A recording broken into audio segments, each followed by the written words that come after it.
Bom, aqui é o Rafael dos Primos Mauá, né? Esse é meu primeiro vídeo, né? Então, se vocês gostarem, peço que deixem o like. Se não gostarem, comentem também o que eu posso melhorar. Eu vou usar voz de IA, porque aqui em casa é meio barulhento e eu tenho uma puta de uma preguiça de editar. Então, vai ficar desse jeito. Se vocês gostarem, deem um like. Se não gostarem, dê um dislike. E se eu tiver alguma coisa para melhorar, vocês também podem falar aí nos comentários que eu faria o melhor para ajustar. Então, bom vídeo para vocês. Começamos nossa história com 6 pessoas de pé e uma caída. Vemos que a pessoa caída está ferida na lateral do abdômen e com um cigarro na boca, o famoso último pedido. O nome do nosso protagonista é Park Kang-tae. Não sei vocês, mas já estou cansado de sempre o mesmo nome. O Park, que está machucado, diz: "Droga, isso dói tanto." Um dos figurantes comenta que dará um tempo para o Park fumar o cigarro dele. Park agradece a gentileza do seu assassino, dá uma tragada, e o outro figurante, que parece ser o chefe, manda o cabeça de Rolon matar o protagonista rapidamente, pois não quer ver o irmão dele sofrer. O Careca TV já saca a peixeira e pede desculpas ao irmão. Vamos analisar essa situação.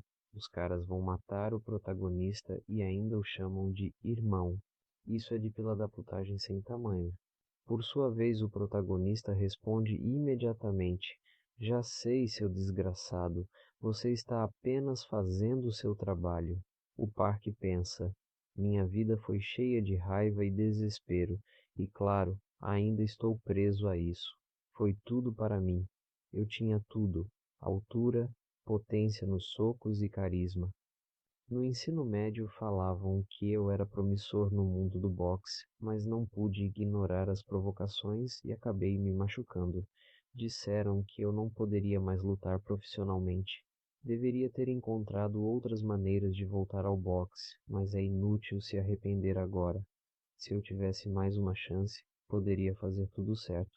Dessa vez, quero voltar a lutar boxe." Então tudo fica escuro e o protagonista ouve algumas pessoas falando: "Kali, você é tão inútil.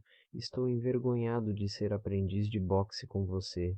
"Ei, Kali, acorde." Kali, esse idiota, ele está morto?" "Esse idiota? Eu não me importo se ele morrer." "Ei, vamos, acorde." O protagonista pensa: "Meu nome é Kali. O que está acontecendo? Eu tenho certeza de que tomei uma facada. Quem é essa pessoa?" Na próxima cena, vemos um cara dizendo: "Os perdedores vão para a mina, mas claro, se você vencer, continuará na escola de aprendizes de boxe. Se você não quer ir para a mina, treine como se estivesse morrendo, pois se não o fizer, irá." Escutem com atenção as duplas que estou designando agora: Torres e Merros, Dante e Bizan, Kiso e Damian, Johnny e César, e Slight e Kali. Parece que nosso protagonista terá uma chance de vingança. As duplas agora terão uma luta em uma semana. Um dos figurantes pergunta se o capitão está tentando matá-los. O protagonista pensa: "Ele juntou os mais fortes com os mais fracos, e se eu for para a mina vou morrer, seja por acidentes ou doenças. Preciso evitar isso a todo custo." O capitão chama o Kali, ou seja, nosso parquezinho do boxe, e pede para ele acompanhá-lo, pois deseja pedir algo ao protagonista separadamente dos outros. Dois figurantes reclamam que o protagonista está recebendo tratamento especial novamente e que não consegue acompanhar os treinamentos. O protagonista está muito cansado, mas logo o capitão pede ao responsável que dispense o Kali. O protagonista fica pensativo, mas responde calmamente: "É mesmo?" No fundo, ele está pensando que é pequeno e desnutrido e que não poderia lutar bem. Na mina, enfrentaria o mesmo problema. Ele não sobreviveria um ano.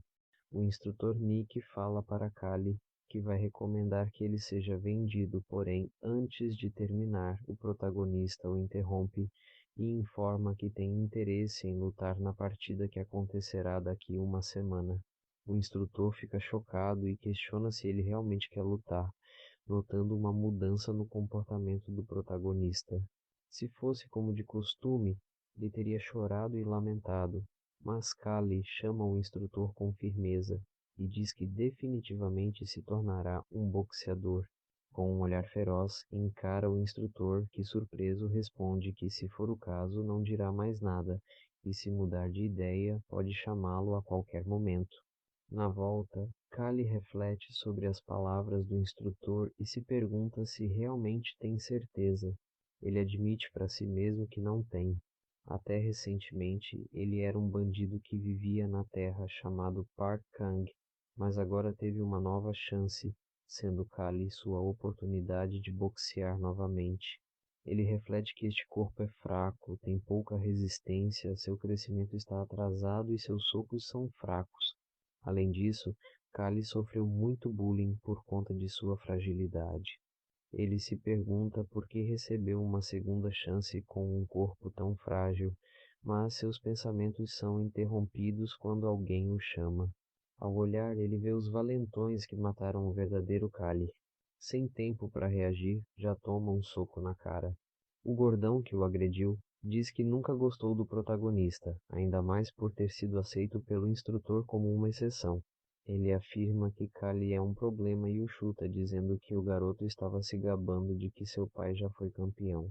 Com outro soco, o valentão fala que Kali deveria morrer, pois é um fraco e insignificante. Um outro figurante ao fundo pensa que Kali é patético, enquanto alguém comenta com surpresa que Kali seria espancado até virar polpa, como de costume, mas agora parece estar resistindo. Kali, em seus pensamentos, admite que o verdadeiro dono daquele corpo era muito patético. O gordão da XJ comenta que terá que ficar olhando para o rosto de Kali por uma semana, mas o protagonista responde que quem será levado para a mina é o gordão. Isso deixa o javali furioso e, com os olhos vermelhos de raiva, ele avança no protagonista com um soco enorme. Kali, vendo o punho vindo em sua direção, percebe que é impossível desviar com aquele corpo, mas de repente ativa seu Sharingan e vê o soco em câmera lenta. Ele desvia por pouco e fica surpreso com o feito. O homem, que estava quase dormindo encostado numa árvore, também fica surpreso e comenta sobre o que a criança acabou de fazer. Já o gordão da XJ, irritado, chama Kali de ratinho de merda. Kali percebe que não é uma ilusão e que pode ver claramente a trajetória dos socos de seu oponente. Ele abaixa com a guarda fechada, desvia para a esquerda, volta para a direita, se aproxima de XJ e então se move para a esquerda novamente, preparando um soco no ponto onde a guarda de seu oponente está baixa. O soco atinge em cheio o peito do gordão, deixando todos ao redor em choque. Mesmo após o golpe, o oponente agarra Kali pelo colarinho e diz que ficou surpreso à toa, pois o soco foi fraco. Dessa vez, não há como Kali desviar do próximo golpe. Os valentões começam a se afastar, e o gordão da XJ ainda afirma que um ninguém como o protagonista estava se achando, chamando os outros para irem embora com ele. Antes de ir embora, o cara que gosta de assistir o protagonista apanhar dá uma olhada séria no nosso lutador e se vira. Por sua vez, Kali abre um sorriso discreto de felicidade e solta uma gargalhada, questionando por que não tinha notado antes que, além do peso corporal, uma das coisas mais importantes são a coordenação e os reflexos. Ele percebe a importância da coordenação mão-olho, que permite ver cada grão de areia e seguir seu movimento, e dos reflexos que desviam de todos os socos. Alegre, ele se pergunta em voz alta: Eu tenho um dom bastante útil, não é? E afirma que não vai para a mina, que vai lutar e vencer. Kali então faz uma pose de protagonista, olhando para o horizonte. Após essa luta magnífica do nosso protagonista, a história retrocede 20 anos no passado. É mostrado que, devido à crescente revolta dos gladiadores blindados, houve uma situação tão difícil que até as tropas regulares teriam problemas para lidar. O reino, mal conseguindo suprir a rebelião, posteriormente aboliu o sistema de gladiadores escravos. Foi então que nasceu a prática de destruir um oponente apenas com os punhos, proporcionando grande prazer à plateia. Nesse momento, percebemos que era o protagonista refletindo sobre o que descobriu sobre os lutadores desse mundo. Kali comenta que com esse tipo de corpo e as práticas de exercícios matinais, isso só facilita sua desnutrição. Vemos que ele está tão focado que um de seus companheiros sugere que, se estiver cansado, pode correr mais devagar. Mas o nosso filhote de Cariane, com a respiração ofegante, responde que está bem e pensa que, seja lá o que for, ele tem que fazer de tudo para sobreviver. Ele entende que nesse lugar, se você não tiver força, não sobreviverá. O instrutor, então, informa que já é o suficiente e pede para todos pararem. Kali pensa que em sua vida passada conseguia correr melhor até quando estava bêbado. O instrutor, por sua vez, observa que a criança que costumava ficar para trás agora está no meio do grupo e reflete que, se ele fosse assim desde o início, não estaria sendo dispensado. Confuso, o instrutor se pergunta o que aconteceu com Kali. Um dos garotos comenta com outro sobre por que Kali correu tanto, mesmo depois de ter apanhado tanto naquele dia, e o outro pergunta se ele não acha que Kali está estranho desde que machucou a cabeça. O instrutor, que parece ser um aprendiz de Léo Dias, ouve isso e pergunta surpreso se disseram que Kali machucou a cabeça. Os garotos, assustados, respondem: Instrutor Nixar. O instrutor então pergunta se Kali foi espancado por outro grupo, e os fofoqueiros confirmam que sim, dizendo que foi mais forte que o normal e que pensaram que ele estava morto, já que estava sangrando pelo nariz e pela cabeça. O instrutor reflete que Kali pode ter mudado sua mentalidade por causa dessa experiência de quase morte e que precisa esperar mais para ter certeza. Caso ele achar que foi isso, talvez tenha que começar a espancar os meninos até ficarem entre a vida e a morte para obter resultados similares. Então ele ordena que Kali corra mais 50 voltas e o protagonista, hesitante, responde: Sim, senhor. Um tempo se passa e vemos que todos estão em treinamento individual. O protagonista reflete que todos estão se esforçando para evitar serem enviados para a mina no dia seguinte. Mostra-se ele socando um boneco de palha e comentando que também deveria se esforçar como os outros. Porém, ele percebe que o treinamento passado pelo instrutor não é muito eficaz e que é impossível causar grandes danos com aquele corpo. Observação: o cara pega um corpo de graça, mas vive esculachando, como meu avô dizia. Cavalo dado não se olha os dentes. Se está de graça, faça o melhor com o que tem. Voltando à história, o protagonista pensa que, para vencer, precisa acertar um ponto crucial, como o queixo de seu oponente, explicando que é o único lugar onde ele pode causar grande dano. O impacto no queixo faz a cabeça do oponente tremer e seu plano é simples: acertar o queixo e derrubá-los. No entanto, para fazer isso, ele precisa acertar o alvo perfeitamente. De repente, um figurante, não sei se já apareceu antes, pergunta o que Kali está fazendo. O nosso magrelo responde que está treinando e o cara retruca dizendo que sabe disso, mas questiona por que ele não treina como os outros. O protagonista responde que prefere treinar do seu jeito e que o treinamento atual está ultrapassado. Obviamente, o figurante fica bravo e o chama de insolente, complementando que eles eram lutadores antes mesmo de Kali nascer e que ignorar os veteranos não é algo bom. O protagonista, então, nos explica como é o boxe nesse mundo. É do tipo esmaga tudo, semelhante a uma luta de peso pesado no seu mundo original. Ele costumava treinar nesse estilo, mas percebe que o treinamento regular não vai ajudar com aquele corpo. O veterano ordena que ele pegue o tronco e pergunta se terá que repetir a ordem. Nesse momento, o instrutor chega por trás e manda o veterano esperar. Ele pergunta a Kali se está aprendendo esse método com seu pai. O protagonista, que não é bobo, apenas balança a cabeça. Como o treinamento parece ser o estilo do pai campeão de Kali, o instrutor decide deixá-lo continuar com esse método. O instrutor Nixar começa a pensar que o pai de Kali era um campeão, mas não lutava boxe, e se pergunta se ele ensinou outros métodos de luta ao garoto. Ele conclui que, de qualquer forma, a surra que Kali levou deve tê-lo mudado, já que agora está diferente. A história avança para o fim da tarde, com o protagonista descansando debaixo de uma árvore. Com a voz trêmula, ele comenta que está exausto e que não consegue lidar com isso, pois seu corpo é fraco. Sua barriga ronca e ele diz que está com muita fome e com vontade de comer algo doce.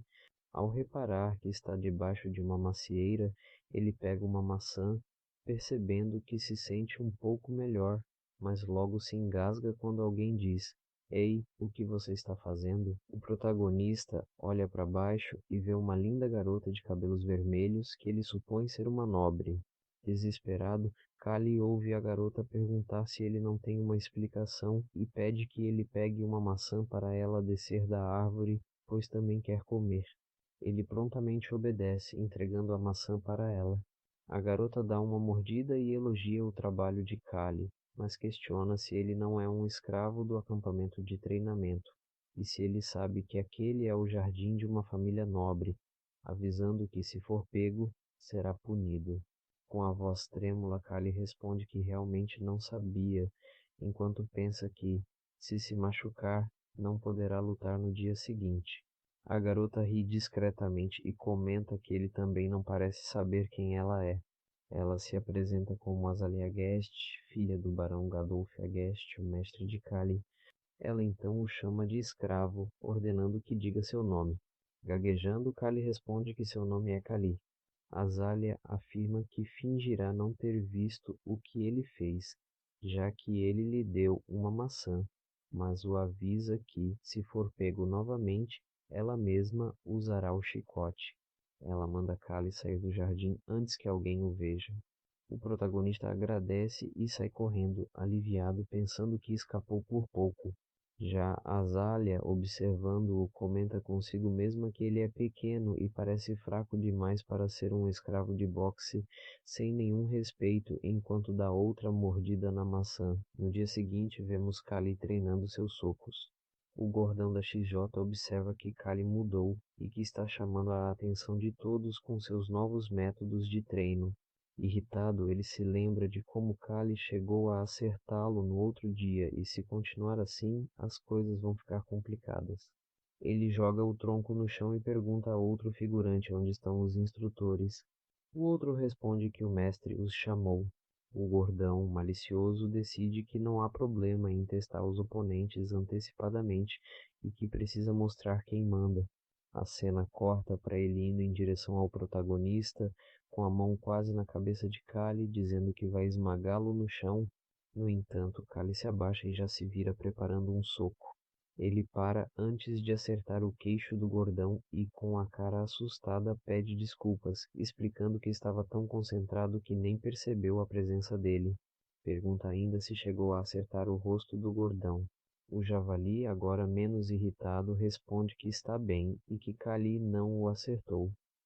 O protagonista muda sua expressão e, com alívio, comenta que é bom que ele não se machucou, pois não quer que isso aconteça antes da luta.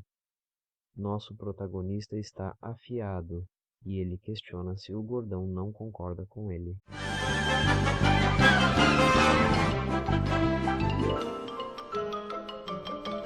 Isso é tudo, pessoal.